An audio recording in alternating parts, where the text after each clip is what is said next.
My dear students, now I will discuss about the boundary conditions in electric and magnetic field. When the field exists in a medium consists of two different media, that means we know if there is a boundary between two media, that is media 1 and that is media 2. You can say it is air, and if the second media is steel, let us assume these two medias.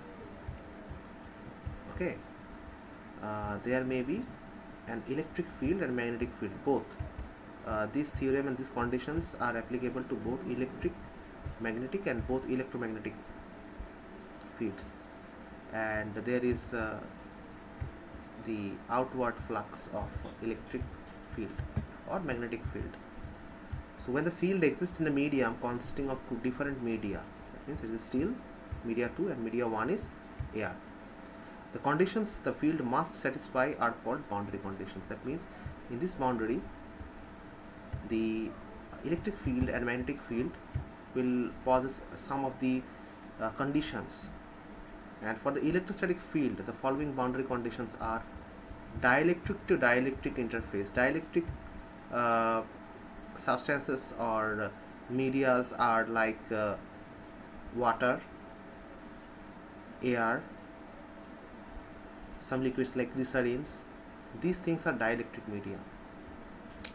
Conductor and dielectric, that means if it is a steel and air or steel or water, this kind of thing, conductor and dielectric. And other thing is that conductor and free space, like that. This conductor, if it is no air, no media here, that will be conductor and free space. There is a boundary between these two surfaces. In that case we assume this boundary, so the conditions will be applicable in this boundary. Now we will head on to the next point, that how the boundary condition works.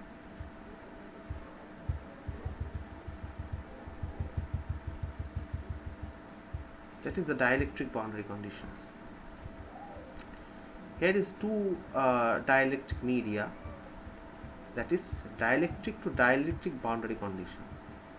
There is two dielectric media, media number 1 and media number 2, and both this media has been divided to a boundary that has been marked as red. This is the boundary. This is the boundary between the media 1 and media 2, and they are both consider the boundary between two dielectrics with permittivities that are known as permittivities epsilon 1 and epsilon 2. There are two permittivities. As you can understand, this, the dielectric to dielectric boundary conditions are there. First of all, in these conditions, if electric field crosses through boundary 2 to boundary 1, that means here is two boundaries, that is electric field 2, that means that the electric field under the medium 2, and electric field 1, that is electric field under the medium 1, or that can be said as the epsilon 1, that is the permittivity of the medium. I guess you could understand this permittivity, and we know each and every medium has different permittivity. Permittivity means how much electric or magnetic field is permissible, that means they can go through to certain media. Okay, so there is a relative permittivity that has been known as epsilon r.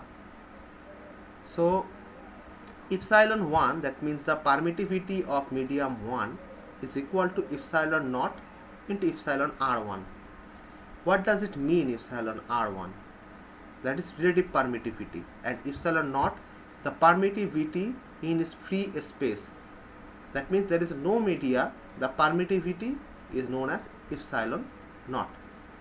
So there we have to consider the boundary between two dielectrics with permittivities like this. Next we have to consider a certain area like this, a rectangular area the width will be del W, because this is a large boundary, we have taken a small area out of it. Width will be del W and height will be del H. This del H is pretty much smaller, that means tends to 0. That means it will be 0.00000000 something. It is very, very small. Okay, here we can look, that looks like it's bigger, but that's not. We have been captioned a smaller part of a object. Okay, there is a different object media, and there is another media in two sides, and that is the boundary between these two. When we take this area as a circulatory form, that is A, B, C, D and A. Why we will take this? Because we have to apply integration. Which kind of integration? That is known as closed integration, closed surface integration. So we have encountered a closed surface under this. And as we know, a vector profile has its two sections. Section 1 is the normal of the vector, section 2 is the tangential part of the vector. If it is E2, as we can see, so there are two other sections and parts of this vector, that is the normal vector and that is the tangential vector.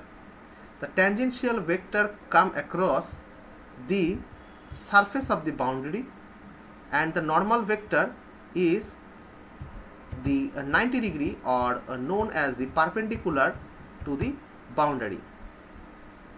Okay. On the other hand, the electric field 1 has also its two parts, two vectorial parts or sections.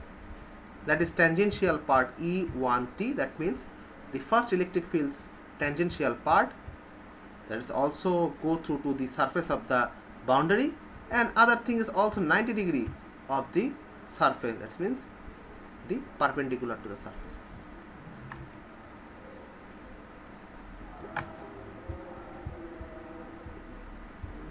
Now the calculations come across.